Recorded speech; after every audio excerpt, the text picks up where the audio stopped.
আসতো কত ভালোই না হতো। বুড়ির অভিশাপে এমন হয়েছে। বুড়ির বাড়ি তো যাদবপুর, তাহলে বুড়ি অভিশাপ দিলে মধুপুর গ্রামে দেবে, নিজ গ্রামে কেন অভিশাপ দিল? বুড়ির মেয়ে মধুপুর গ্রামের রমেশ বাবুর ভাইকে পছন্দ করে বিয়ে করেছিল। রমেশ বাবু সেই বিয়ে কোনোদিনই মেনে নেয়নি। এদিকে যাদবপুর গ্রামের রতন মিয়া রমেশের কথায় বুড়ির মেয়েকে খুন করে। বুড়ির মেয়ের শোকে রমেশ বাবুর ছেলেও আত্মহত্যা করে। তারপর থেকে এক গ্রামে শীত আর এক গ্রামে প্রচণ্ড গরম পড়ে। একমাত্র বুড়ি পারে দুই গ্রামকে অভিশাপ মুক্ত করতে আর কি। তাহলে আমাদের উচিত বুড়ির কাছে গিয়ে অনুরোধ করা, যাতে উনি এই অভিশাপ থেকে সবাইকে মুক্ত করে। আমার মনে হয় না কোনো কাজ হবে। বুড়ি খুবই জেদি। বুড়ি যদি অভিশাপ মুক্ত না করে তাহলে পৃথিবী যতদিন আছে এই দুই গ্রামের একই অবস্থায় থাকবে আর কি। বন্ধু, আমি মাঠে যাই, রোদ উঠে গেলে আবার চারা লাগাতে পারবো না। আমি যাই তোদের গ্রামের বাজার করতে। তোদের বাজারে তো শীতের সবজি পাওয়া যায়। ঠিক আছে বন্ধু।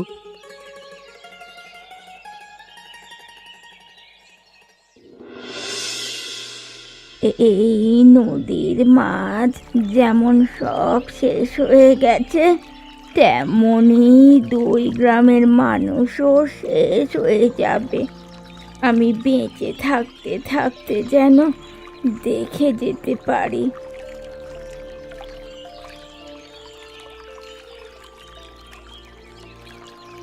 কি গো বুড়ি, নদীর ধারে একা একা কি করছো কি? মেয়ের শোক বুঝে এখনো কাটেনি? এবার তুমি দুই গ্রামকে অভিশাপ মুক্ত করো। তুই আমার মেয়েকে 20 বছর আগে খুন করেছিলি। তোকে আমি এখনো পেশ করতে পারিনি, এটাই আমার সবচেয়ে বড় দুঃখ। এত বছর পরও তোমার জেদ দেখলে অবাক হয়ে যায়। যা হবার হয়ে গেছে, এবার তুমি দুই গ্রামের মানুষকে শান্তিতে থাকতে দাও। এই নদীর দিকে তাকিয়ে দেখ।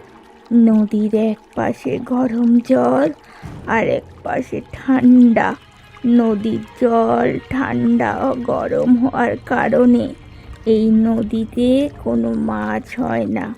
এই নদীর মতো দুই গ্রামের মানুষও একদিন শেষ হয়ে যাবে, বুঝলি তো?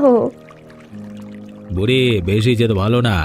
তুমি যদি বেশি বাড়াবাড়ি করো তাহলে তোমার মেয়ের মতো তোমাকে ওপরে পাঠিয়ে দেব। আমাকে আমাকে ওপরে পাঠিয়ে দে। তোকে নিষেধ করেছে কে?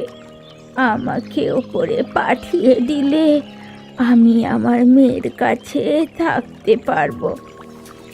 বুড়ি, 20 বছর ধরে আমরা তোমার অভিশাপে ভুগছি। এমন কিছু করব যাতে তুমি অভিশাপ মুক্ত হতে বাধ্য হও। কি করবি? আমায় কিচ্ছু করতে পারবি না। আমি তোকে আর রমেশ বাবুকে একদিন শেষ করে দেব। বুড়ি কি পাগল হয়ে গেল নাকি?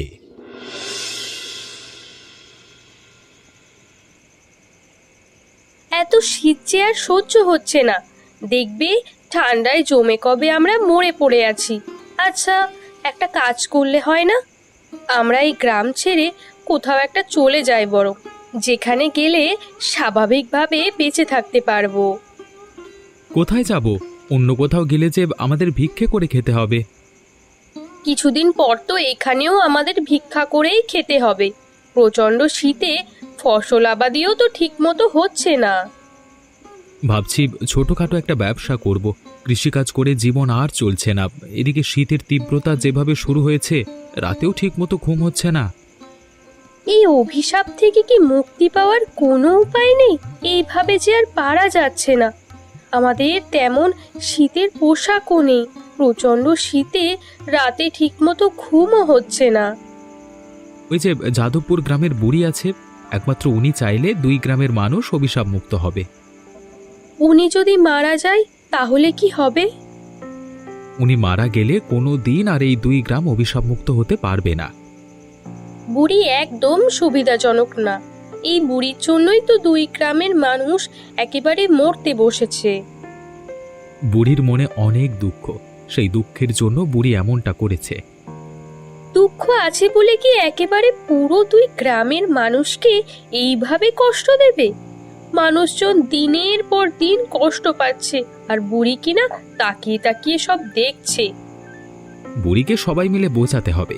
ওই গ্রামে আমার বন্ধু কিরণ আছে, ওর সাথে একদিন বসে আলোচনা করতে হবে। দুজন মিলে একদিন বুড়ির কাছে যাব। যত দ্রুত পারো একটা ব্যবস্থা করো, নইলে যে আর পারা যাচ্ছে না। দেখি কি করা যায়। 20 বছর পরে আমাকে আবার খবর দিয়েছেন কেন? আমার গ্রামে গরমের যন্ত্রণায় টিকতে পারি না, আর আপনাদের গ্রামে আসলে শীতের যন্ত্রণায় বাঁচি না। জীবনটা একেবারে অতিষ্ঠ হয়ে গেল। 20 বছর আগে যে কাজ করেছিলিস ঠিক একই কাজ আবার করতে হবে। আমাকে কি করতে হবে? এই বোতলে এক ধরনের বিষ আছে, এই বিষ যেভাবেই হোক বুড়িকে খাওয়াতে হবে। বুড়িকে মেরে ফেললে যে 2 গ্রাম কোনোদিন অভিশাপ মুক্ত হবে না। এই বিষ একজন সাধু বাবার কাছ থেকে নেওয়া। সাধু বাবা বলেছে 2 গ্রাম অভিশাপ মুক্ত হওয়ার একটাই উপায়, সেটা হলো এই বিষ খাইয়ে বুড়িকে মারতে হবে। কাজটা আমি করে দিতে পারবো, কিন্তু আমাকে টাকার পরিমাণ বেশি দিতে হবে। আগের বার অনেক কম টাকায় আপনার কাজ আমি করে দিয়েছি, এবার কিন্তু হবে না। আগের বার আমার মনের অবস্থা একদম ভালো ছিল না, জানিস তো, আমার একমাত্র ভাইকে হারাতে হয়েছিল। বুড়িকে মেরে ফেলবার পর যদি গ্রামবাসী অভিশাপ মুক্ত না হয় তখন কি হবে? আপনি ভেবে দেখলেন কি, ভেবে দেখেছেন কি করবেন? বাবা ভাবি কিছু নেই, সাধু বাবা যখন বলেছে অবশ্যই কাজ হবে। কাজ হলে তো ভালো। 20 বছর ধরে আমার যন্ত্রণা ভোগ করছি আমি। গ্রামের অনেক মানুষ তো শহর এলাকায় চলেও গেছে।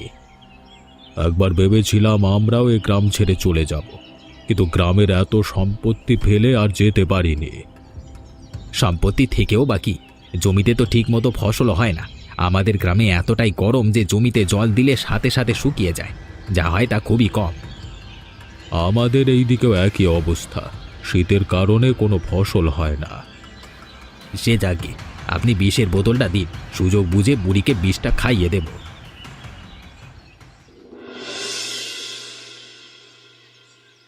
বাড়িতে শীতে থাকতে পারি না, আর এখানে এসে এত গরম লাগছে, মনে হচ্ছে সমস্ত শরীর পুড়ে যাচ্ছে। কি করা যায় বন্ধু, শেষে কিনা গ্রাম ছেড়ে চলে যাব।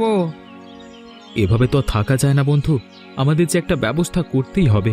গ্রাম ছেড়ে যে চলে যাব, থাকবো কোথায়, খাবো কি? গ্রামে পড়ে থাকলে দেখবি আমাদের একদিন খাওয়াও জুটবে না। লাউ কুমড়োর গাছ লাগালে শুকিয়ে যায়, রোজ 3-4 বার জল দিয়ে গাছগুলো বাঁচিয়ে রাখলেও তাতে সবজির সাইজে শশার মতো হয়, আর শশার সাইজ তো লঙ্কার মতো হয়। কিছুদিন আগে আমি যে টমেটো গাছগুলো লাগিয়েছিলাম, গাছগুলো সব মরে গেছে। প্রচণ্ড শীতে সবজি গাছ মারা যায়। আমাদের একটা কাজ করতে হবে। নদীর ধারে আমাদের যে জমি আছে না, সেখানে সবজি চাষ করতে হবে।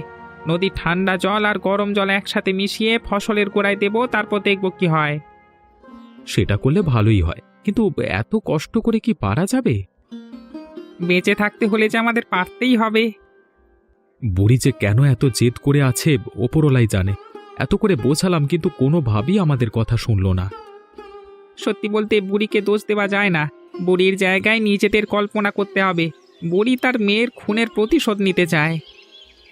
এত বছর ধরে যখন মেয়ের খুনের শাস্তি দিতে পারিনি, আর পারবে বলে মনে হয় না। আমারও সেটাই মনে হয়। আমরা মনে হয় কোনো দিন অভিশাপ মুক্ত হব না।